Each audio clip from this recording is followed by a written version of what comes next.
আরও একটি বড় বিপর্যয় থেকে রক্ষা পেল মধ্যপ্রাচ্য। অপারেশন রাইজিং লায়নের নামে ইরানের সাথে যে সংঘাত শুরু করেছিল ইসরায়েল, তাতে জড়িয়েছিল যুক্তরাষ্ট্র।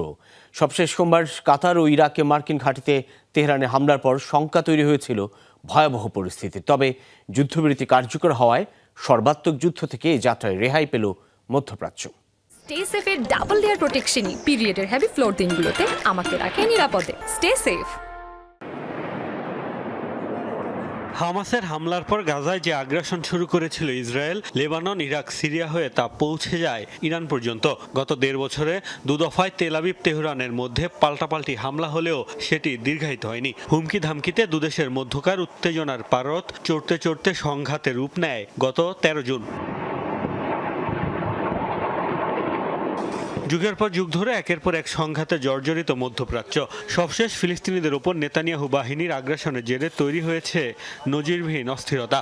এর মধ্যেই শুরু হয় ইরান ইসরায়েল সংঘাত। ৩ পারমাণবিক স্থাপনায় হামলা চালিয়ে এতে জড়িয়ে পড়ে যুক্তরাষ্ট্র।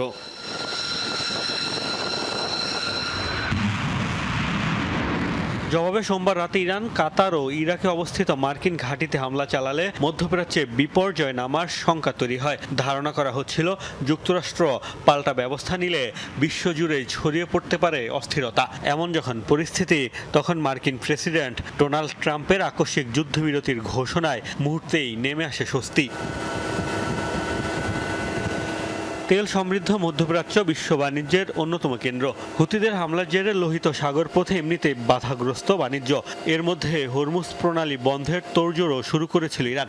এই প্রণালী দিয়ে বিশ্বের ২০% তেল পরিবহন করা হয়। সংঘাত দীর্ঘায়িত হলে মধ্যপ্রাচ্যে রাজনৈতিক অস্থিরতার পাশাপাশি অর্থনীতিতেও ধস নামার শঙ্কা তৈরি হয়েছিল, যার প্রভাব পড়ত গোটা বিশ্বেই।